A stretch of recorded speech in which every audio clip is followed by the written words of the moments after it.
غزوہ بدر ہے اور مسلمانہ دی ظاہری کیفیت وے کمزور نے، ناتوان نے، ظاہری اسباب موجود نہیں نے، ظاہری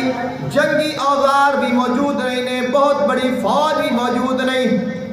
اور جنگی مہارت بھی نہیں رکھ دے۔ خالق کائنات نے انہاں دی کیفیت بیان فرمائی، فرمایا وَلَقَدْ نَصَرَكُمُ اللَّهُ بِبَدْرٍ وَأَنْتُمْ أَذِلَّةٌ فَاتَّقُوا اللَّهَ لَعَلَّكُمْ تَشْكُرُونَ۔ اللہ نے تھوڑی مدد فرمائی بدر دے مقام دے جدو تساں بڑے کمزور ہو۔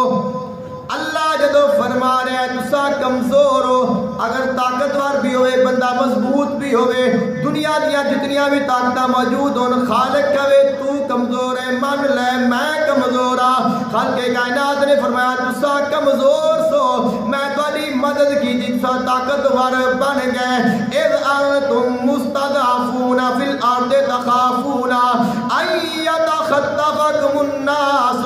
فآواکم وأیدکم بنصرہ ورزقکم من الطیبات لعلکم تشکرون۔ خالق کائنات نے فرمایا تسا کمزور سو، زمین وچ رہ کے کمزور سو، خوفزدہ سو، ڈرتے سو، پریشان سو، اللہ نے مدد کی تھی، اللہ نے مہربانی فرمائی، اللہ نے خوف ختم کر دیتا، اللہ نے ڈر ختم کر دیتا، اللہ نے کمزوری ختم کر دیتی، اللہ نے اسلام بھی طاقتور کر دیتا، اللہ نے مسلمانوں بھی طاقت عطا کر دیتی۔ آج مسلمان طاقتور ہے، کافر ڈر رہا ہے، مسلمان مضبوط ہے، کافر کمزور ہے، اسلام مضبوط ہے اور کفر کمزور ہو گیا۔ اللہ نے قدوں کیتا، خالق کائنات نے یوم بدر دوں، اللہ نے اسلام اور کفر دے درمیان ایک عظیم جنگ فرما کے اے مقابلہ کرا کے خالق کائنات نے فرمایا وَيَقْطَعْ دَابِرَ الْكَافِرِينَ، اسا کفر دیاں جڑاں کٹ دینیاں نے، لِيُحِقَّ الْحَقَّ وَيُبْطِلَ الْبَاطِلَ